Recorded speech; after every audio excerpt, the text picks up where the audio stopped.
राधे राधे राधे राधे भगवान जी, राधे राधे। हम लोगों ने पिछली बार 2 श्लोक लिए थे कि विषयों का चिंतन करने से विषयों में आसक्ति हो जाती है, आसक्ति से कामना, और कामना पूरी न होने पर क्रोध आता है, और क्रोध आने पर मनुष्य अपनी स्थिति से गिर जाता है। वो भूल जाता है कि मेरा लक्ष्य क्या है, मेरे जीवन का लक्ष्य क्या है, मुझे परमात्मा प्राप्ति करनी है, परमात्मा ही मेरा लक्ष्य है। वो ये सब भूल जाता है, वो पूरा अपने मन के अधीन हो जाता है। अब ये देखिए कि विषय का चिंतन, विषय क्या है? शब्द, स्पर्श, रूप, रस, गंध, 5 विषय। अब मुझे मान मिले, मेरे हिसाब से सब घर वाले चलें, है ना, बेटा बेटी सब घर वाले चलें, मेरे जो प्रेम, जिससे मैं प्रेम मानता हूँ वो मेरे पास रहे, चाहे बेटा है चाहे पति है, वो हमेशा बने रहें, वो हमेशा मेरे पास रहें। और शब्द, स्पर्श, रूप में मुझे अच्छे अच्छे कपड़े मिले, मेरा घर सुंदर हो, मेरे बच्चे सुंदर हो, मैं सुंदर हूँ, सब सुंदर हो। अगर उसको अनुकूल विषय नहीं मिलता है तो वो उसे गुस्सा आता है, उनका चिंतन करता है। देखिए सामने विषय आने पे नहीं, वो उनका चिंतन करता है, कैसा खाना, कैसे कपड़े, कैसे मेरे घर वाले ने मेरा अपमान कर दिया, ये हो गया वो हो गया, इन सब चीज़ों का चिंतन करता है। शब्द का, स्पर्श का, रूप का, रस का चिंतन करता है, तो उसके मन में आसक्ति हो जाती है, आसक्ति से कामना होती है, कामना पूरी नहीं होती तो ऑटोमेटिकली क्रोध आता है। तो कामना से क्रोध जरूर आता है, और कामना तभी होती है जब हम विषय का चिंतन करते हैं। अगर विषय का चिंतन नहीं करेंगे तो कामना नहीं होगी। तो किसी का भी विषय का चिंतन हमें नहीं करना है, और मेनली जो चिंतन होता है वो मान और अपमान का होता है। मुझसे ऐसे क्यों बोला, मुझे ऐसे क्यों किया, या फिर कुछ लोगों को खाने पीने में आसक्ति होती है, कुछ जेंट्स को पैसे में आसक्ति होती है, उसका चिंतन करते हैं। तो किसी का भी चिंतन नहीं करना है। चिंतन मतलब बार बार वही थॉट, वही थॉट, वही थॉट। कामना तो फिर क्या होगा? आसक्ति हो जाएगी, आसक्ति से फिर कामना, कामना नहीं होगी तो गुस्सा आएगा, गुस्सा आने से हम अपने स्वरूप से गिर जाएंगे, हम अपनी स्थिति से गिर जाएंगे, और हमें स्वरूप की स्मृति नहीं बनी रहेगी। और उड़िया बाबा जी ने तो ये यहाँ तक कहा है कि क्रोध करने से मनुष्य का 40 दिन का तप नष्ट हो जाता है। तो एक तो क्रोध होता है भाई, हल्के से हमने डांट दिया, बात कह दी अपनी, वो नहीं, पर आंखें लाल लाल हो जाना, ब्लड प्रेशर हाई हो जाना, तबीयत खराब हो जाना, वो क्रोध होता है।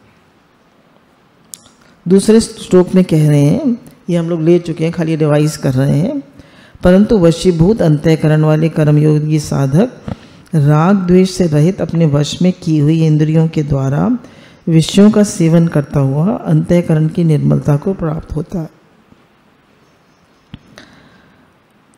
प्राप्त होने पर साधक के संपूर्ण दुखों का नाश हो जाता है। शुद्ध चित्त वाले साधक की बुद्धि निसंदेह बहुत जल्दी परमात्मा में स्थिर हो जाती। एक तरफ तो कह रहे हैं कि राग चिंतन करता है तो उसका पतन हो जाता है, वो अपने स्वरूप से गिर जाता है और उसकी विस्मृति हो जाती है, मेरा लक्ष्य क्या है, मुझे किस ओर बढ़ना है, मेरी मंजिल क्या है, सब भूल जाता है। दूसरी तरफ कह रहे हैं कि उसने अपनी इंद्रियों को राग द्वेष रहित कर लिया। कोई मान करे कोई अपमान करे, वो राग द्वेष रहित है। खाना उसके बहुत पसंद का मिल जाए, बहुत ठीक ठीक मिल जाए, वो कहता है सब ठीक है, सब प्रसाद। स्पर्श मेरे वाला, बहुत लड़का को पास रहे, दूर चला जाए कोई बात नहीं, सब ठीक है, जैसी भगवान की मर्जी। फिर जो वस्त्र मिल जाए पहनने के लिए, सब ठीक है। रस खाने को जो मिल जाए, अम्मा जी को जो दे देते थे, कहते थे सब प्रसाद। फिर जैसे जैसे उम्र बढ़ती जाती है, आप भाई बुढ़े तृष्णा भाई जवान, तो खाने की आसक्ति कम करते जाए। भोजन को औषधिवत करें, भोगवत ना करें। भोजन औषधि है। जैसे औषधि खाता है मनुष्य, कितनी खाता है? थोड़ी सी खाता है, जितनी ज़रूरी होती है, थोड़ा सब भक्षक जाता है, बड़ी टेस्टी है। ऐसे ही भोजन भी औषधि है, उसको औषधिवत करें। जितना मेरे लिए ज़रूरी है, जितना ठीक है उतना खाएं, बाकी भोग के लिए नहीं। गंध तो ऐसा हमारे यहाँ कोई इम्पोर्टेंट पार्ट प्ले नहीं करती। तो कह रहे मेन बात यह है कि इंद्रियों के विषय में राग और द्वेष नहीं होना चाहिए। जो गीता में खास स्ट्रेस किया गया है वो राग और द्वेष पे किया गया है कि कहीं भी हमारा राग नहीं होना चाहिए और कहीं भी द्वेष नहीं होना चाहिए। ये मुझे बहुत पसंद है, ये मुझे बिल्कुल पसंद नहीं है, ये मेरे अनुकूल है, ये मेरे प्रतिकूल है, ये मुझे नहीं चाहिए, ये मुझे चाहिए। वो हर चीज़ को जैसे भी आती है उसका स्वीकार भाव है। और जो भी बात कहनी होती है ठीक से कहते, भाई मैं नमक नहीं खाता, मैं मिर्च ज़्यादा नहीं खा सकता, मुझे सूट नहीं करती, अपनी बात को ठीक से कह देता है, उसको क्रोध नहीं आता है, विचलित नहीं होता है। तो हमारी इंद्रियों में राग और द्वेष नहीं होना चाहिए, जीवन में भी राग द्वेष नहीं होना चाहिए। देखिए अपने वाले से तो हमें राग होता है और दूसरे वाले से द्वेष होता है। अपने वाले से भी दुख मिलता है तो उससे भी द्वेष होता है, बल्कि अपने वाले से ही राग और द्वेष होता है, बाहर वाले से कहाँ होता है राग द्वेष। स्त्री को पति अगर बुरी तरह बोल दे तो द्वेष हो जाता है, और बड़ा प्रेम से बोले, लाड़ करें तो बड़ा राग होता है। तो वहीं राग द्वेष का खेल चलता रहता है। तो भगवान कह रहे हैं अपने मन और इंद्रियों को ऐसा बनाओ कि वो राग द्वेष रहित होते जाए, अनुकूलता और प्रतिकूलता का उन पर इतना असर ना पड़े। समझ रहे हैं? सुख अनुशयी रागा, दुख अनुशयी द्वेषा। सुख मिलेगा तो राग, दुख मिलेगा तो नहीं, और सुख मिलेगा तो आजा। ये नहीं होना चाहिए। सुख और दुख, अनुकूलता और प्रतिकूलता में वो सम और शांत है। चाहे सुख आए, चाहे दुख आए, चाहे अनुकूलता आए, चाहे प्रतिकूलता आए, ज़्यादा पैसा आए तो भी सुखी नहीं है, कम आए मतलब खुश, सुखी नहीं है मतलब बहुत ज़्यादा खुश नहीं होता। ठीक है, भगवान ने दिया है, नाव में बाढ़ो पानी, घर में बाढ़ो दाम, दोनों हाथ उलीचिए, यही सियानो काम। दोनों हाथ से उलीचिए भगवान, ठीक है, सब ठीक है, आपने दिया है, सबकी सेवा में लगे लगे लगे लगे, मुझे नहीं, मुझे क्या करना। तो अपनी इच्छाओं को कम करता जाता है और देखता जाता है मेरा किसी से भी राग द्वेष न हो, है ना, किसी से भी राग द्वेष न हो, मैं सम और शांत होता जाऊं।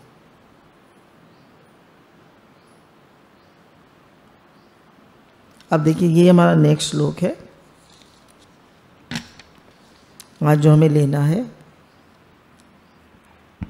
जिसके मन और इंद्रियां संयमित नहीं है, ऐसे मनुष्य की व्यवसायत्मक बुद्धि नहीं होती, और व्यवसायत्मक बुद्धि न होने से उस अयुक्त मनुष्य के निष्काम भाव अर्थात कर्तव्य परायणता का भाव नहीं होता।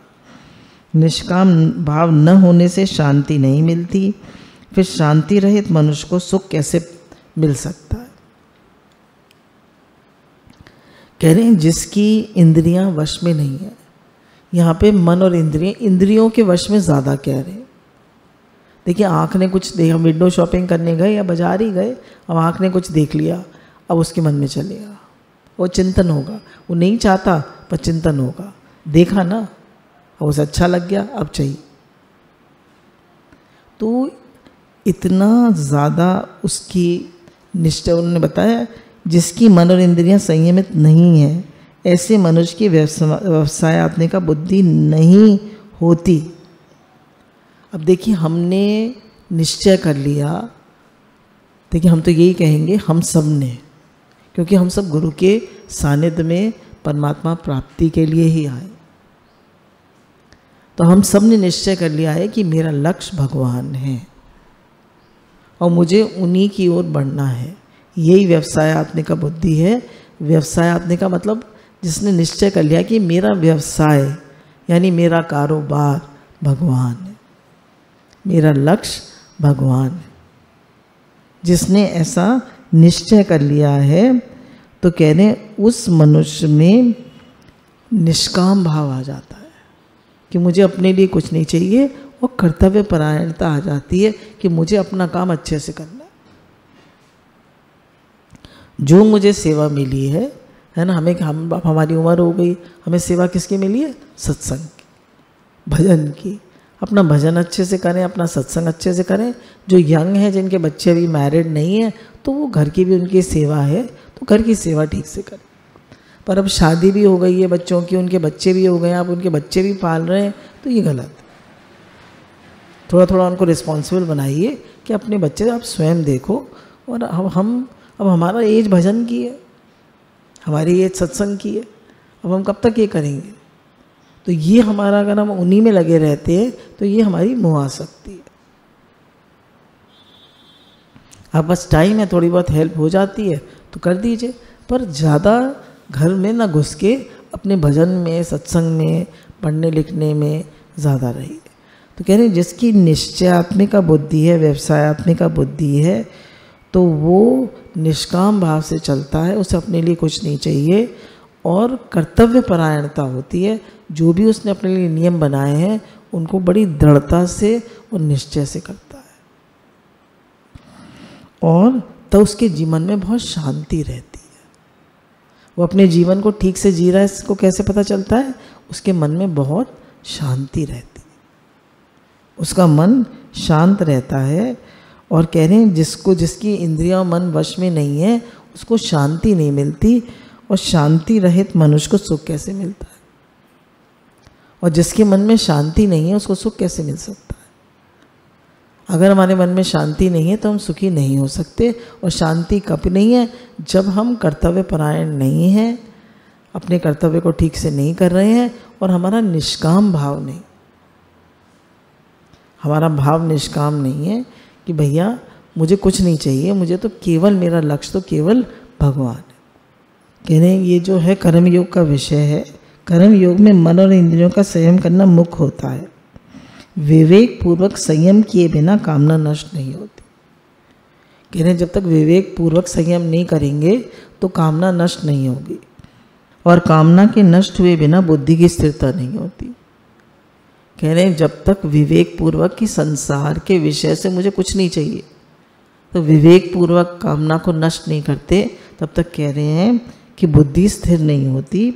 अतः कर्मयोगी साधक पहले मन और इंद्रियों का संयम करना चाहिए, परंतु जिसका मन और इंद्रियां संयमित नहीं है उसकी, इस बात से श्लोक में कहते हैं जिसका और मन इंद्रियां संयमित नहीं है उस असंयमी पुरुष कि मेरे को केवल परमात्मा प्राप्ति करनी है, ऐसे निश्चयात्मिका बुद्धि नहीं होती।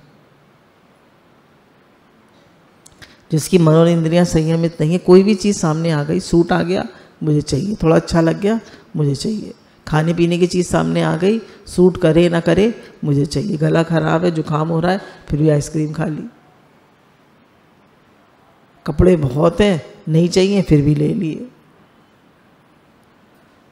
तो मतलब उसको जो भी विषय सामने आ जाता है वो नो नहीं कर पाता, और वो चीज़ें मतलब उसका मन उन चीज़ों में चला ही जाता है। पैसा आ गया, पैसा मिल रहा है, उसको पता है कि मेरा इससे सत्संग में, भजन में डिस्टर्ब होगा, मुझे ये काम नहीं करना चाहिए, अब मेरे लिए काम नहीं है, पर पैसा मिलेगा, तो वो उस काम में प्रवृत्त हो जाता है, और उसका सत्संग भजन छूट जाता है या उसमें कमी आ जाती है।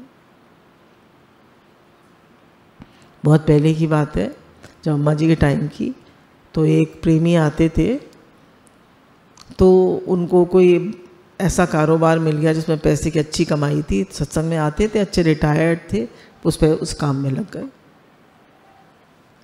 सामने कारण आया ना, फंस गए। तो कह रहे हैं कि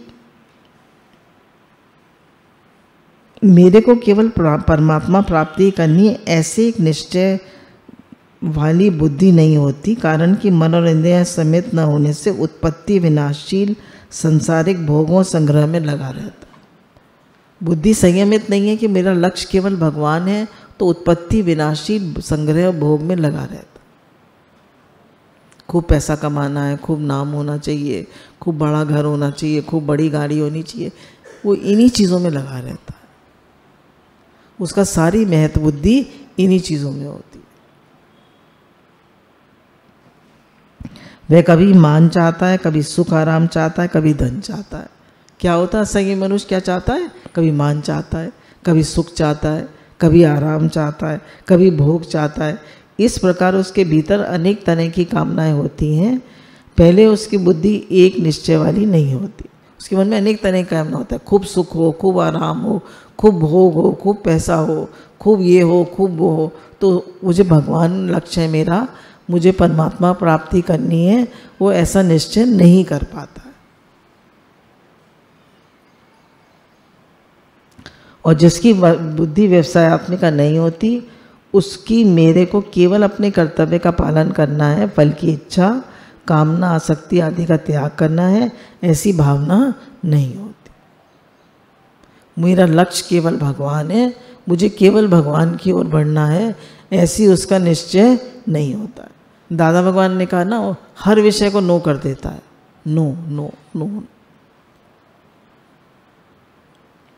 उसको पता है कि ये चीज़ मेरे भजन में, सत्संग में रुकावट होगी, तो नो कर देता। देखिए अब ऐसा है कि हम फैमिली में बैठे हैं, अब बच्चों ने पिज़्ज़ा मंगाया, आपने थोड़ा सा ले लिया, बहुत थोड़ा सा, इतना सा, या आइसक्रीम मंगाई थोड़ी सी, आपने जरा सी उनका मन रखने के लिए या थोड़ा सा ले ली, वो अलग बात है। पर अब आप उसमें प्रवृत्त हो जाते हैं, तो आप कह रहे हैं आपकी निश्चयात्मिका बुद्धि नहीं है, फल की कामना, आसक्ति आदि का त्याग करना है, ऐसी भावना नहीं होती। मुझे मतलब उसको फल की आसक्ति, पैसा आ रहा है तो ठीक है, नहीं आ रहा तो ठीक है, मान सम्मान मिल रहा है तो ठीक है, नहीं मिल रहा तो ठीक है, वो हर चीज़ में सम और शांत रहता है। कहने जो अपने कर्तव्य के परायण नहीं होता, उसको शांति नहीं मिलती। अपने कर्तव्य के पालन में दृढ़ता न होने से अशांति पैदा होती है। कह रहे हैं अगर हम भजन नहीं करते, सत्संग नहीं करते, तो हमारे जीवन में अशांति रहती। अपने कर्म को ठीक से नहीं करते तो हमारे जीवन में बराबर अशांति। मुझे, मेरे मन में अशांति क्यों है, मुझे क्या चाहिए, अपने से हम क्वेश्चन करें।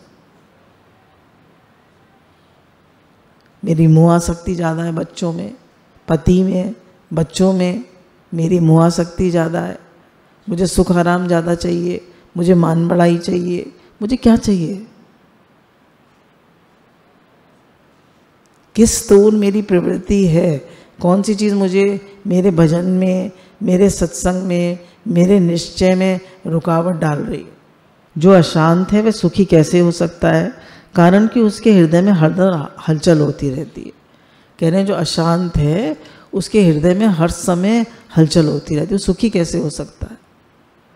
तो अगर हम हलचल है, हमारे मन में अशांति है, तो मुझे कुछ ना कुछ चाहिए ना।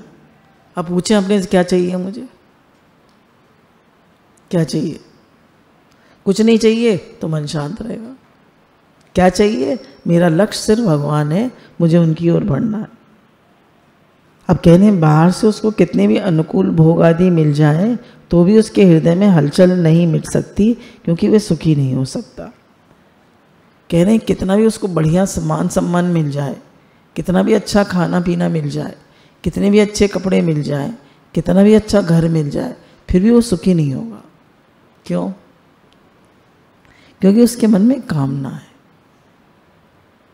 उसकी पीस ऑफ माइंड अपनी स्वयं की, भगवान की, या कहना चाहिए आत्मा की नहीं है।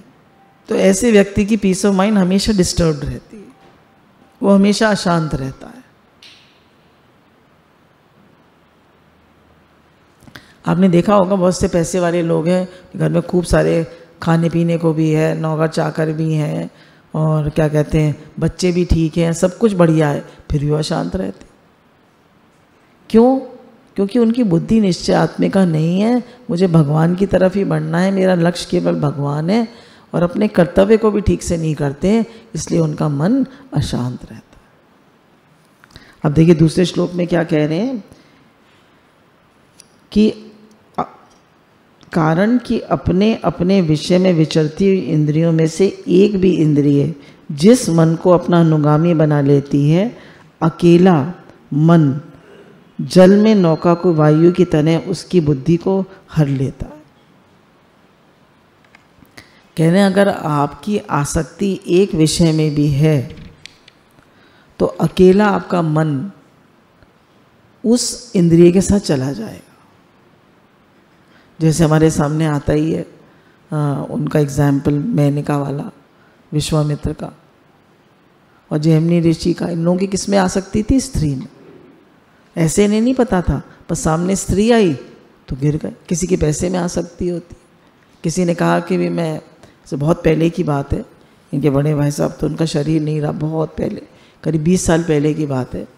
उनको उनके पास अपना फ्लैट नहीं था, वो जो कंपनी फ्लैट देती थी उसी में रहते थे। तो एक आदमी उनसे कहता है कि भाई ये काम आप मेरा करवा दीजिए तो मैं आपको 2 करोड़ को, चाबी लेकर आया था फ्लैट की कि 2 करोड़ का फ्लैट है जो इस समय कम से कम 20 करोड़ का होगा, कि मैं आपको चाबी देता हूँ, आप ये ले लीजिए और मेरा ये काम करवा दीजिए। उन्होंने उसके हाथ जोड़ दिए कि मैं गलत काम नहीं करता। समझ रहे हैं आप? तो ऐसे इनके पिताजी भी थे, इसमें यूनिवर्सिटी में प्रोफेसर थे, तो उन्होंने कहते थे कि यूनिवर्सिटी का पैसा और घर का पैसा बिल्कुल अलग रहता था, वो एक पैसे की भी मिक्सिंग इधर से उधर नहीं होने देते थे, पूरी ईमानदारी से अपना काम करते थे, पूरी ईमानदारी से। तो ऐसे ही कह रहे हैं कि अगर एक भी विषय में आपका मन होगा तो मन अब उस इंद्रिय को अपना अनुगामी, वो इंद्रिय मन को अनुगामी बना लेगी। मानिए मुझे खाने का बहुत शौक है, तो अब खाने की कोई चीज़ आएगी तो मैं भूल जाऊंगी कि मुझे क्या सूट करता है क्या नहीं करता, मैं उसको खा लूँ। समोसा आ गया, मुझे समोसा पसंद है, अब मुझे पता है समोसा खाऊंगी तो पेट में जलन होगी, शुगर बढ़ जाएगी, तबीयत खराब हो जाएगी, पर फिर भी मैं समोसा खा लूँगी। समझ रहे? क्यों? क्योंकि मेरा लक्ष्य मुझे भगवान की ओर बढ़ना है।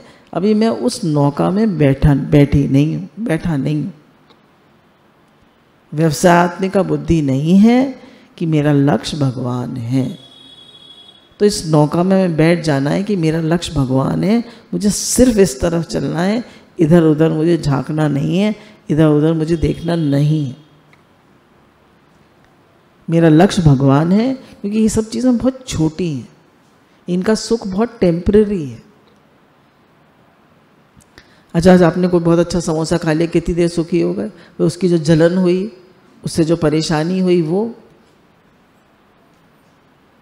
तो कह रहे हैं एक भी इंद्रिय के साथ अगर वो एक भी इंद्रिय के विषय में आपका राग होगा या द्वेष होगा तो वो मन को खींच ले जाएगा, जैसे वायु नौका को हर लेती। वायु क्या करती है? नौका तो अपने गंतव्य स्थान पे जाती है, पर उसको हर लेती है, दूसरी तरफ ले जाती है। पर जो कुशल नाविक होता है वो नौका के डायरेक्शन को बदल देता है और गंतव्य स्थान पे ले जाता है। किससे? अपने पुरुषार्थ से। तो ऐसे ही हमें दृढ़ निश्चय होना चाहिए कि नहीं, मेरा लक्ष्य भगवान है, मुझे भगवान की तरफ ही चलना है। मनुष्य को वह ये जन्म केवल परमात्मा प्राप्ति के लिए ही मिला है, अतः मुझे तो केवल परमात्मा प्राप्ति ही करनी है, चाहे जो हो जाए। ऐसा अपना देह दृढ़ होना चाहिए। दृढ़ होने से साधक की अहमता में भोगों का महत्व हट जाता है। कहने अगर हमारा ये निश्चय दृढ़ हो गया कि मुझे तो केवल परमात्मा प्राप्ति ही करनी है, तो कह रहे हैं भोगों का महत्व कम हो जाता है, उसकी भोगों का महत्व उसके अंतःकरण में नहीं रहता। महत्व हट जाने से व्यवसायत्मिका बुद्धि दृढ़ हो जाती। अब महत्व ही नहीं रहा भोगों का, सब ठीक है, जितना मिल गया सब प्रसाद है, जो मिल गया सब ठीक है, उसको महत्व दृढ़ नहीं होता। तो क्या होता है? उसकी बुद्धि निश्चयात्मिका हो जाती है। मेरा लक्ष्य भगवान है, मुझे भजन, सत्संग और सबकी सेवा ठीक से करनी।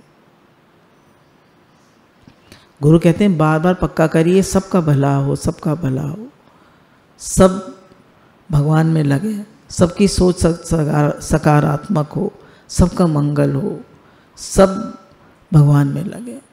और सब तो लगे, पर मैं स्वयं, मोची की बात है ना, सबके जूते तो बना देता था, पर खुद के पैर में घाव हो गया, अपना जूता नहीं बनाया तो उसका पैर काटना पड़ा, फिर पूरे उसको सफ़र करना पड़ा, पूरे गांव को, अकेला मोची था वो।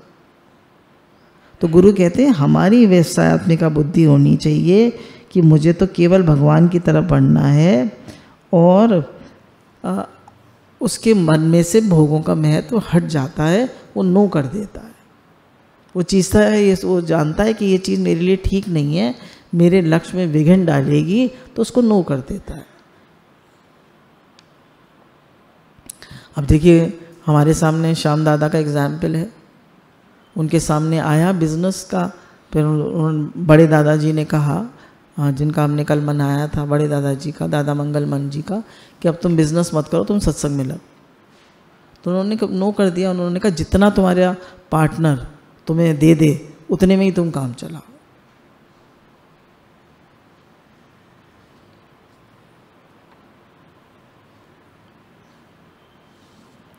जब साधक कार्य क्षेत्र में सब तरह का व्यवहार करता है, तब इंद्रियों के सामने अपने अपने विषय आ जाते हैं। उनमें से जिस इंद्रिय का अपने विषय में राग हो जाता है, वह इंद्रिय मन को अपना अनुगामी बना लेती है और मन को अपने साथ हर लेती है।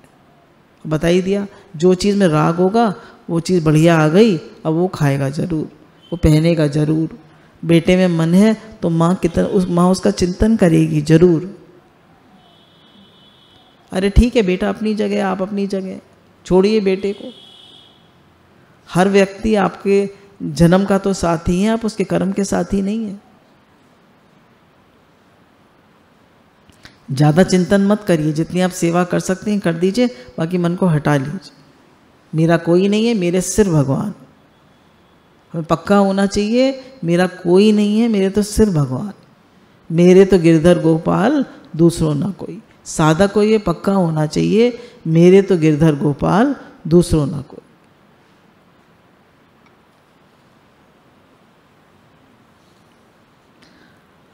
तो कह रहे हैं कि वो एक भी इंद्रिय हमारे वश में नहीं है, तो वो मन को अपने साथ ले जाती है। अतः मन उस विषय का सुख भोग करने लग जाता है, अर्थात मन में सुख बुद्धि, भोग बुद्धि पैदा हो जाती है।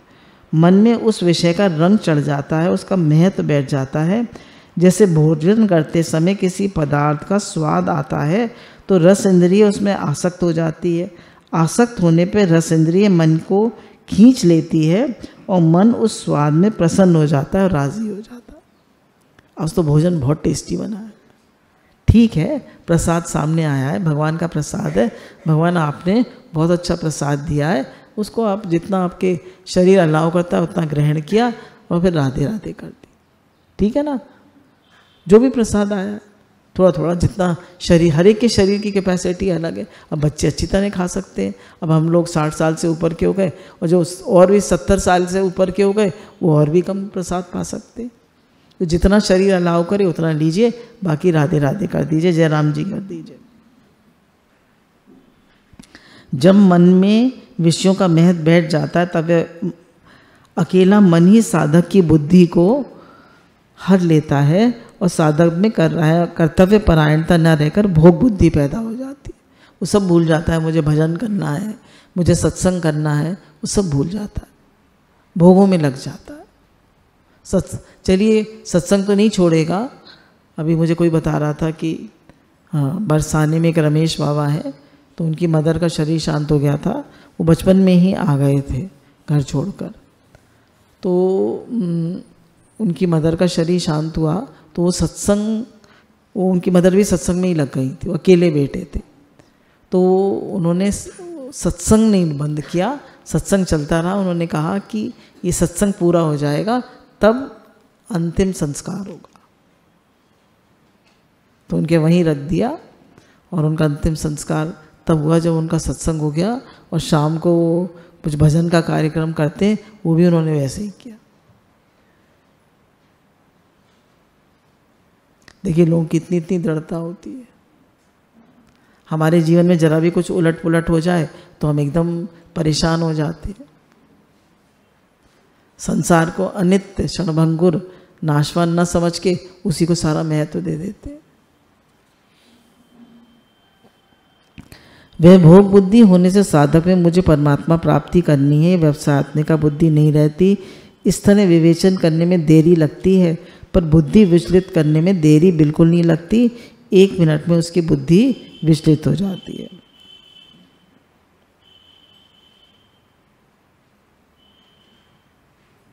कह रहे हैं अगर हमारा मन इंद्रियों के अनुगामी होगा तो बुद्धि विचलित होने में देर नहीं लगती है।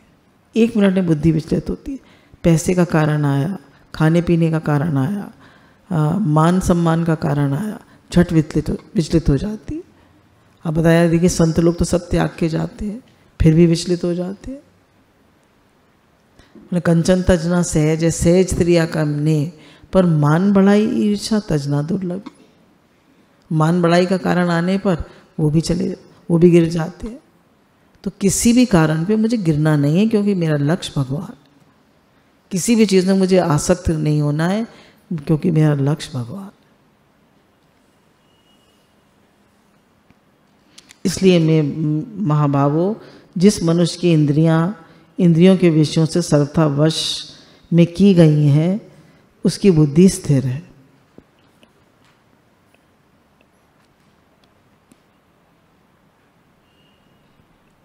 मतलब क्या कह रहे हैं कि संसार के साथ व्यवहार करते हुए अथवा एकांत में चिंतन करते हुए किसी भी अवस्था में उसकी इंद्रियां भोगों में, विषयों में प्रवृत्त नहीं होती।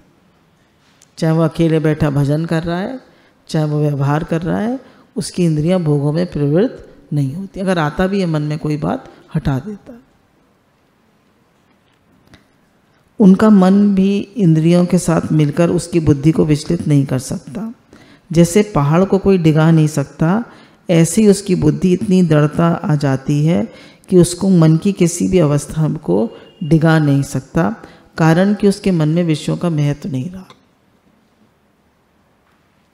कहने जैसे पहाड़ को कोई नहीं डिगा सकता, ऐसी जिसकी बुद्धि निश्चय आत्मिका है, मुझे भगवान की ओर बढ़ना है, तो उसका निश्चय पहाड़ की तरह हो जाता है। उसको कोई अपने निश्चय से डिगा नहीं सकता। कोई कुछ भी कहे, कोई कुछ भी करे। मीरा को किसने डिगाया? प्रहलाद को किसने डिगाया? ध्रुव को तो देखिए उन्होंने कहा कि मतलब वो भी डिगाने आए नारद मुनि, कह रहे बच्चे का क्या मान अपमान। बोला नहीं, मुझे तो भजन करना है, मेरी माँ ने भी कह दिया है, मैं तो भजन ही करूँ। और देखिए उन्होंने परमात्मा प्राप्ति करी। वो तो छोटे से बालक है, और हम लोग तो इतने बड़े बड़े हो गए, कब से सत्संग सुन रहे हैं।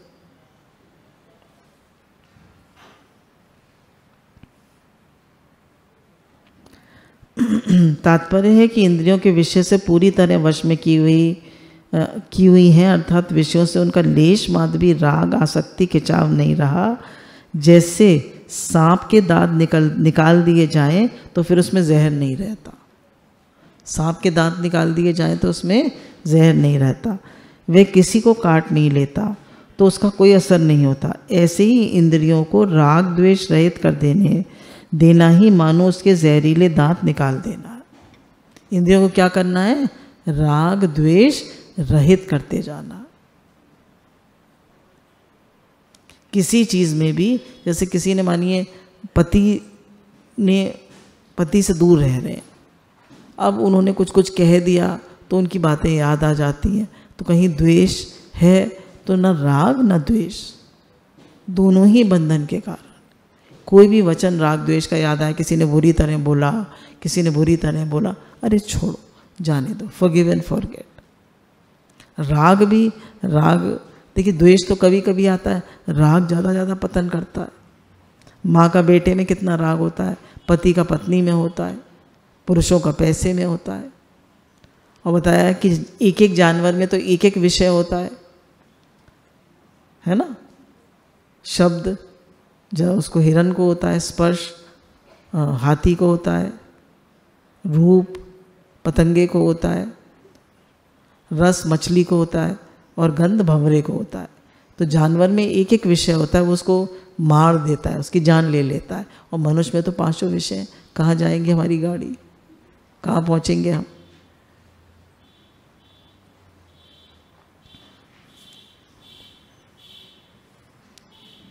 तो कह रहे हैं कि जब तक इंद्रियों को राग द्वेष रहित कर देना मानो उसके जहरीले दांत निकाल देना, फिर इंद्रियों में ये ताकत नहीं रहती कि वे साधक को पतन के मार्ग में ले जाए। तो इंद्रियों को राग द्वेष रहित करते जाइए। किसी भी विषय में मेरा राग ना, जैसे एक साधक मतलब है तो उसको कॉफ़ी पीने का बहुत शौक था, और सब चीज़ों का नहीं था, कॉफ़ी पीने का बहुत शौक। तब कॉफ़ी को छोड़ ही नहीं पाता था, भाई इंद्रिय पेट की लाइनिंग खराब हो रही है। पर फिर उसने दृढ़ता से निश्चय किया कि मुझे नहीं पीनी है कॉफ़ी, फिर भी हफ्ते में एक बार तो पी सकता हूँ, तो चलो एक बार पी लेना। छूटते छूटते ही विषय छूटता है, ऐसा मन घेर लेता है, ऐसी आदत पड़ जाती है। और जिनको पान मसाला और तम्बाकू खाने की और ये चाय पीने की, ज़्यादा कॉफ़ी पीने की आदत पड़ जाती है, तो बिल्कुल नहीं छोड़ पाते। तो गुरु भगवान कहते हैं हम आपसे हाथ जोड़ते हैं, निवेदन करते हैं, प्रार्थना करते हैं, कोई भी गलत काम मत करिए, चाहे व्यापार में, और कोई भी गलत चीज़ का सेवन मत करिए जो आपके शरीर को नुकसान करे। हमारे सत्संग में ही आती है, उनके भाई का शरीर ये तम्बाकू वाले पान मसाला खाने से ही कैंसर हो गया और शरीर शांत हो गया। तो एक एक विषय, और कुछ भी नहीं खाता, पान मसाला ही तो खाता था, उसी में शरीर शांत हो गया। एक विषय मनुष्य को ऐसा अधीन कर लेता है कि उसकी जान तक ले लेता है। तो इसलिए हमें गलत चीज़ में अपना हाथ डालना ही नहीं है। एक बार प्रॉफिट होने लगा, आपने गलत बिजनेस करने लगे, काम धंधा अच्छा चल गया, फिर आप नो नहीं कर पाएंगे। तो मुझे किसी भी गलत विषय में जाना ही नहीं है। No no no no no. तभी दादा भगवान ने कहा he is a brave man who can say no. अब एक बहुत फेमस श्लोक पे हम आते हैं। ये बहुत फेमस श्लोक है गीता का। या निशा सर्वभूतानां तस्याम जागृति संयमी यस्याम जागृति भूतानि स निशा पश्यते मुने। संपूर्ण प्राणियों की जो रात परमात्मा से विमुक्ता है, उसमें संयमी मनुष्य जागता है, और जिसमें सब प्राणी जागते हैं यानी भोग और संग्रह में लगे रहते हैं, वह तत्व को जानने वाला यानी मुनि की दृष्टि में रात है। कह रहे जिसमें संसार जागता है, रुपया पैसा, खाना पीना, भोग संग्रह, खूब बड़ा मकान, खूब बड़ी गाड़ी, खूब ये खूब वो, खूब सुख आराम, जिसमें संसार जागता है, तो वो संयमी के लिए रात के समान है। उसके लिए वो रात के समान है।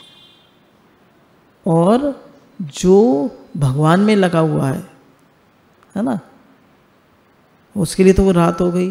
और जो जिसमें संयमी लगा हुआ है, संयमी लगा हुआ है मतलब जो भगवान को चाहता है, भगवान से प्रेम करता है, जो उसमें लगा हुआ है, तो उसके लिए, संसार वालों के लिए वो रात के समान है।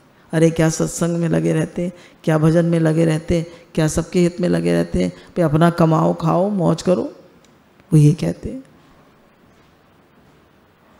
अब देखिए एक दृष्टांत आपको सुनाते हैं छोटा सा, फिर हम इस पे आ जाते हैं। एक बार एक राजा जो है वो एक संत के पास जाता है और संत को नमस्कार करता है। 2 बार दंडवत प्रणाम करते हैं। तो संत कहते हैं कि 2 बार दंडवत प्रणाम किया ना राजा ने, तो वो 3 बार दंडवत प्रणाम करते हैं। बोले आपने मुझे क्यों दंडवत प्रणाम किया? तो वो उनसे कहते हैं, उनसे संत राजा से पूछते हैं तुमने क्यों किया दंडवत प्रणाम? बोले क्योंकि आप त्यागी हैं। बोले मैंने किसका त्याग किया है? बोले मैंने तो कूड़े का त्याग किया है, विषय विकार का त्याग किया है। मैंने तो विषय विकार का त्याग किया है, कूड़े का त्याग किया है, तो तुम मुझे दंडवत प्रणाम कर रहे हो। और तुमने तो परमात्मा का त्याग किया है, तुमने तो परमात्मा का त्याग किया है जो इस जगत का मालिक है, जो हमारे जीवन का लक्ष्य है, जो सर्वोपरि है। इसलिए मैं तुम्हें 3 बार दंडवत प्रणाम कर रहा हूं। इस दृष्टांत में पूरा इसका वो समाया हुआ है कि जो संयमी पुरुष हैं वो तो भोगों का त्याग करते हैं, और जो असंयमी पुरुष हैं वो भोगों में लगे रहते हैं। जैसे बच्चे जो होते हैं वो उससे खेलते हैं, लाल पीले कंकड़ पत्थर से, तो जिस बच्चे को ज़्यादा मिल जाए काउंटर से खेलते हैं, गिट्टियों से खेलते हैं, उससे खेलते हैं ना, कैरम बोर्ड की, अरे मैं जीत गया मैं जीत गया, तो वो कितने खुश होते हैं। पर बड़े आदमी को क्या पता है, कुछ नहीं है, तो सब बेकार है। तो ऐसे ही संयमी पुरुष के लिए ये सब संसार की बातें, मान बड़ाई, सुख आराम, भोग संग्रह, ये सब उसके लिए कंकड़ पत्थर के समान है। उसका लक्ष्य परमात्मा है, उसका ध्यान भगवान की ओर है। वो कहता है अगर मैंने इधर मन नहीं लगाया तो मैं जीवन की बाजी हार गया। मुझे गुरु भी मिले, सत्संग भी मिला, मुझे पूरा मौका भी मिला भगवान की तरफ बढ़ने का, पर फिर भी मैंने अपना पुरुषार्थ नहीं करा और मैं जीवन की बाजी हार गया। उसको बाद में बहुत अफसोस होता है। जब अंतिम समय आएगा तो कितना अफसोस होगा। और जो भगवान में लगा हुआ है, अब बताइए, जो खूब भोग संग्रह, खूब सुख आराम, खूब मान बढ़ाई, खूब पैसा है, खूब आराम है, और आप लोग बहुत संयम से, नियम से जीते हैं, आपके पास ठीक ठीक है, तो ज़्यादा बढ़िया कौन है? जो संयमी है या जो भगवान खूब सुख आराम मान बढ़ाई में लगा हुआ है? संयमी। तो आप लोग कैसा बनना चाहते हैं? पक्का? सबका लक्ष्य भगवान है, विषय को नो कर पाएंगे? चलिए आगे पढ़ते हैं, देखिए क्या कहते हैं। जिसकी इंद्रियां मन वश में नहीं है, वे भोगों में आसक्त है, वे सब परमात्मा की तरफ से सोए हुए हैं। कह रहे हैं जिसकी इंद्रियां भोगों में आसक्त हैं, वह परमात्मा की तरफ से सोए हुए हैं। परमात्मा क्या है? तत्व ज्ञान क्या है? हम दुख क्यों पा रहे हैं? संताप जलन क्यों हो रही है? हम जो कर रहे हैं उसका परिणाम क्या होगा? इस तरफ बिल्कुल ना देखना उनकी रात है, उनके लिए बिल्कुल अंधेरा है। हम जो ये खाने पीने भोगने में लगे हैं, पैसा कमाने में लगे हैं गलत तरह से, हम जो पूरे रात दिन इसमें लगे हैं, कह रहे हैं और भगवान की हमारा लक्ष्य है, मनुष्य जीवन परमात्मा प्राप्ति के लिए मिला है, कह रहे हैं उधर से तो बिल्कुल सोए पड़े हैं। उनके लिए वो सब अंधेरा है, परमात्मा प्राप्ति उनके लिए अंधेरा है। वो केवल खाने पीने भोगने और पैसा कमाने में वही उनके लिए दिन है। कहने का तात्पर्य है, देखिए कह रहे हैं जो लोग केवल खाने पीने भोगने में लगे हुए हैं, पैसा कमाने में लगे हुए हैं और भगवान की तरफ बिल्कुल मन नहीं है, सर्व के हित में भी नहीं लगे, कुछ भी नहीं कर रहे, तो कह रहे हैं पशु पक्षी में और उनमें और जानवरों में और ऐसे भोगी मनुष्य में कोई अंतर। पढ़ के सुना देती हूँ। कहने का तात्पर्य है जैसे पशु पक्षी आदि दिन भर खाने पीने में ही लगे रहते हैं, ऐसे ही जो मनुष्य रात दिन खाने पीने, सुख आराम, भोगों, संग्रह और धन कमाने में लगे रहते हैं, उन मनुष्यों की गणना पशु पक्षी आदि में ही है। कारण कि परमात्मा तत्व से विमुख हो रहने में पशु पक्षी आदि में मनुष्य में कोई अंतर नहीं। बोले अगर आप भगवान की तरफ से विमुख हैं और सिर्फ अपने मन के अनुसार चलते, मनमुख हैं और भोगों में लगे हुए हैं, तो आप पशु पक्षी और जानवरों से बेहतर नहीं है। मतलब मनुष्य जन्म में आए कि जीने न नीलियो ज्ञान, दिन का खाना पीना भोगना, सब पशु समान, सब पशु के समान। दोनों ही परमात्मा तत्व की प्राप्ति से सोए हुए हैं। बोले जानवर भी सोए हुए हैं, वो मनुष्य भी सोए हुए हैं। किससे? परमात्मा तत्व की प्राप्ति से। हाँ, अगर कोई अंतर है वह इतना है, पशु पक्षी आदि विवेक शक्ति इतनी जागृत नहीं है, इसलिए वे खाने पीने आदि में लगे हुए हैं, और मनुष्य की तो विवेक शक्ति जागृत है, वो भगवान की ओर लग सकता है। और दूसरी बात उन्होंने ये बताई, देखिए जानवरों को तो फिर भी संयम नियम होता है, ठीक है ना। शेर जो है वो एक बार ही संयोग करता है अपनी पूरे साल में, और हर एक जानवर में पेट भर जाता है तो छोड़ देता है। अब गाय भैंस को देख लीजिए, हर एक जानवर को देख लीजिए, पेट भर जाता है, मनुष्य को पेट भर जाएगा फिर भी खाएगा, वो नहीं छोड़ पाता। विवेक शक्ति का दुरुपयोग करके मनुष्य पदार्थों का संग्रह करने में व उनके भोग करने में लग जाते हैं, जिससे वे संसार के लिए पशुओं से भी अधिक दुखदायी बन जाते हैं। कह रहे हैं जो मनुष्य को इतना पैसा है फिर भी पैसा कमाना है, कमाना है, कमाना है, किसी की हेल्प नहीं करनी, तो कह रहे पशु तो दुख नहीं देता, पर ऐसे मनुष्य तो लोगों को दुख देते हैं। जो केवल अपने लिए खाते पीते भोगते हैं, केवल अपने लिए जीते हैं, वो कह रहे हैं वो पूरे मनुष्य जीवन पर बोझ है, वो धरती पर बोझ है। मम्मा जी कहते थे जो केवल अपने लिए खाता है, कमाता है और अपने लिए रहता है, वो चोर है, चोर। किसी के लिए कुछ सोचता ही नहीं है, उसका लक्ष्य भगवान ही नहीं है।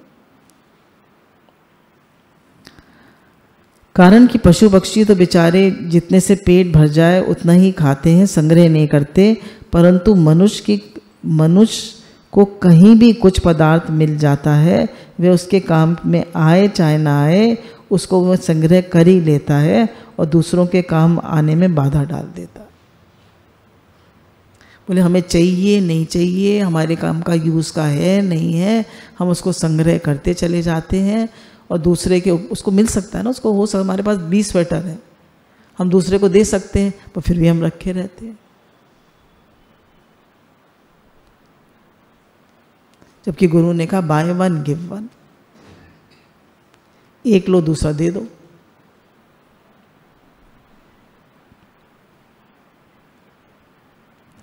मनुष्य जो रात अर्थात परमात्मा की तरफ से, अपने कल्याण की तरफ से जो विमुक्त है, उसमें संयमी पुरुष जागता है, जिसने इंद्रियों और मन को वश में किया है, जो भोग और संग्रह में आसक्त नहीं है, जिसका देह केवल परमात्मा है, वह संयमी मनुष्य है। और परमात्मा तत्व को, अपने स्वरूप को, संसार को यथार्थ रूप से जानना ही उसका रात में जागना है। अब देखिए, ध्यान से सुनिए, हमारे गुरु दादा भगवान कहते हैं संसार को भी जानो और भगवान को भी जानो। भगवान को तो देखिए मानना पड़ता है, वहाँ जानने का कुछ नहीं है, भगवान में जानने का कुछ नहीं है। गुरु ने बता दिया है ही भगवान, हमको मान लेना। पहले गुरु ने बताया तुम आत्मा हो, शरीर नहीं हो, इसमें अब क्या जानेंगे, इसे तो मानना ही है। परमात्मा को माना जाता है और संसार को जाना जाता है।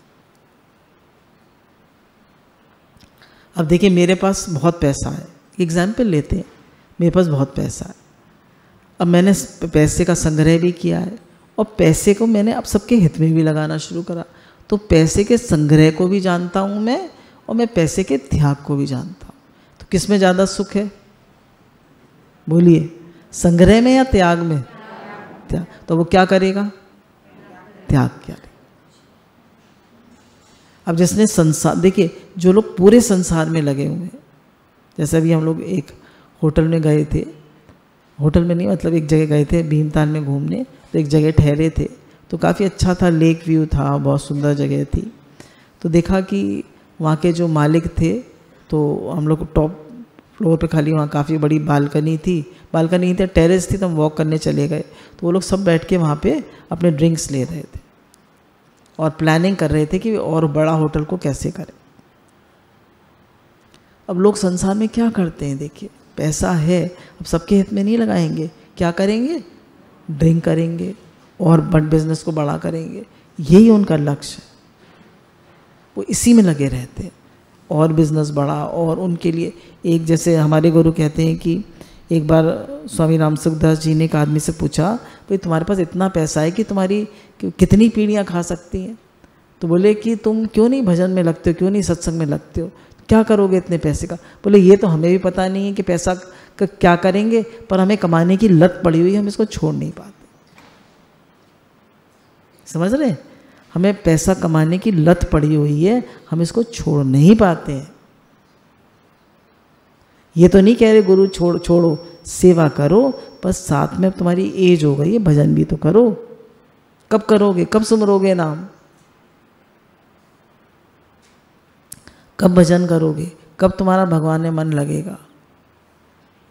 अब देखिए इसमें उन्होंने बताया है, जो भोग और संग्रह में यस्याम जागृति भूतानी, जो भोग और संग्रह में बड़े सावधान रहते हैं, एक एक पैसे का हिसाब रखते हैं, ज़मीन के एक एक इंच का ख्याल रखते हैं, जितने रुपए अधिकार में आ जाएं, वे चाहे न्यायपूर्वक हो अथवा अन्यायपूर्वक, उसमें बड़े खुश होते हैं। इतनी हमारी एफडीज हो गई, इतने फ्लैट्स हो गए, इतनी प्रॉपर्टी हो गई, इतना कुछ हो गया, पर बड़े खुश होते हैं। इतना लाभ तो हमें हो ही गया। इस तरह वे संसारिक क्षणभंगुर भोगों में बटोरने में और आदर सत्कार मान बढ़ाई आदि को प्राप्त करने में लगे रहते हैं, उनमें बड़े सावधान रहते हैं। यही उन लोगों का जागना है। किस में जाग रहे हैं वो? खूब पैसा, खूब मान बढ़ाई, खूब सुख आराम, खूब खाना पीना, इसमें जाग रहे। तो यही उनका उसमें जागना है।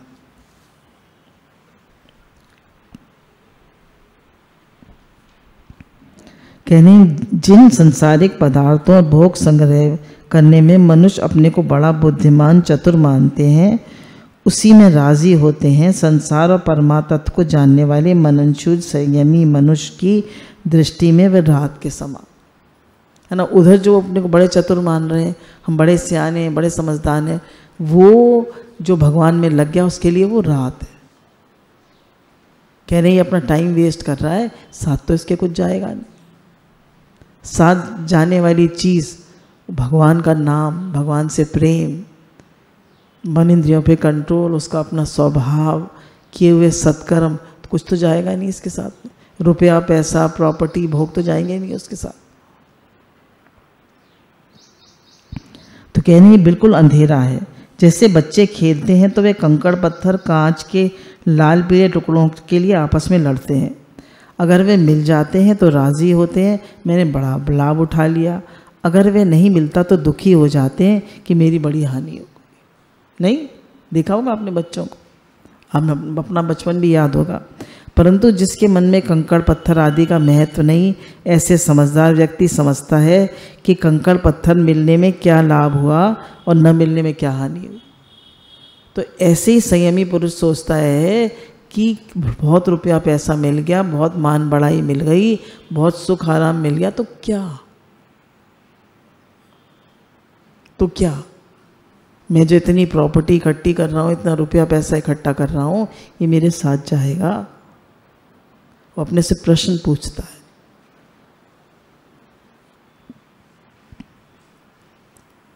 इस तरह भोग और संग्रह में लगे हुए मनुष्य भोगों के लिए लड़ाई झगड़ा झूठ कपट बेईमानी आदि करते हैं और उनको प्राप्त करके राजी होते हैं, खुशी मनाते हैं, हमने बहुत लाभ ले लिया। परंतु संसार को परमात्मा तत्व को जानने वाले मननशील संयमी मनुष्य साफ देखता है कि भोग मिल गए, आधा सत्कार हो गया, सुख आराम हो गया, खा पी लिया, खूब श्रृंगार कर लिया, तो क्या हो गया? आपने देखा पैसे वाले लोग 50-50 लाख, 1-1 करोड़, 10-10 करोड़ तक एक शादी में खर्च कर देते और कितनी शान मानते हैं उसमें। अगर उतने ही पैसे से वो सबके हित में लगाते तो वाह क्या बात थी। कितने बच्चों को पढ़ा देते, कितने लोगों का घर सेट करा देते, कितने लोगों को मतलब हेल्प कर देते। पर वो उसी को सब कुछ मानते हैं, श्रृंगार, कपड़े लत्ते, बनाव, कपड़ा, ये सब। इसमें मनुष्य को क्या मिला? इनमें से उसके साथ क्या चलेगा? ये कब तक इन भोगों के साथ रखेंगे? इन भोगों से होने वाली वृत्ति कितने दिन तक ठहरेगी? इस तरह उनकी दृष्टि में प्राणियों का जागना रात के समान। जो उधर जाग रहे हैं पैसे में, खाने पीने में, भोगने में, उसके वो सब संयमी पुरुष के लिए रात के समान। कहता है अपना टाइम वेस्ट कर रहे हैं, क्या मिलेगा इनको इन सब चीज़ों में? अब कह रहे हैं रात दिन उसको भी जानो, संसार को भी जानो, भगवान को भी जानो। अब देखिए जो हमारे ये थे पांडव, भगवान को तो जानते थे पर संसार को नहीं जानते थे। तो जब जुए की बारी आई तो क्या हुआ? हार गए और कितना दुख भोगना पड़ा। तो हमारे गुरु दादा भगवान कहते हैं संसार को भी जानो, भगवान को भी जानो, ताकि तुम संसार के द्वारा ठगे ना जाओ। कितना भी भोग का कारण आ जाए, कितना भी पैसे का कारण आ जाए, कितना भी तुम्हारे लिए सुख भोग का कारण आ जाए, तुम नो कर सको कि इसमें कुछ नहीं है, इसका एंड रिजल्ट कुछ नहीं है। सुख, हर चीज़ का सुख, हर विषय सुख टेम्पररी है, क्षणभंगुर है, नाशवान। और परमात्मा का सुख मुश्किल है पर अविनाशी है। तो इसलिए मुझे भगवान की तरफ बढ़ना है, संसार की तरफ नहीं। संसारी लोग तो केवल रात को ही देखते हैं, दिन को देखते ही नहीं, पर योगी दिन को भी देखता है, रात को भी। ये दोनों में फर्क है। संसारी लोग सिर्फ भोगों को देखते हैं, योग को नहीं। और ज्ञानी दिन को भी देखता है, वो सब जानता है। उदाहरणार्थ बालकपने में केवल बालकपना ही देखता है, जवानी नहीं। पर वृद्ध पुरुष वृद्ध अवस्था के साथ साथ बालकपना भी देखता है, जवानी भी। रुपये रखने वाले व्यक्ति रुपयों के त्याग को भी जानता है, पर रुपये का त्याग करने वाला संग्रह को भी जानता है, त्याग को भी जानता है। वो जानता है त्याग करने में कितना सुख है, संग्रह में कोई सुख नहीं। बोले जोड़ जोड़ मर जाएंगे, माल जवाई खाएंगे। बोले तब कपूत तो क्यों धन संचय, और सपूत तो क्यों धन संचय। तो ये सिद्धांत है कि संसार में लगा हुआ मनुष्य संसार को नहीं जान सकता, और संसार से अलग होकर ही वह संसार को जान सकता है। संसार में लगा हुआ मनुष्य संसार को नहीं जान सकता। वो कहता है नहीं यही सब कुछ है। पर जो संसार से लगा हुआ से हट जाता है, क्योंकि वास्तव में संसार से अलग ही है, इस तरह परमात्मा के साथ एक होकर ही मनुष्य परमात्मा को जान सकता है, क्योंकि वह परमात्मा के साथ एक ही है।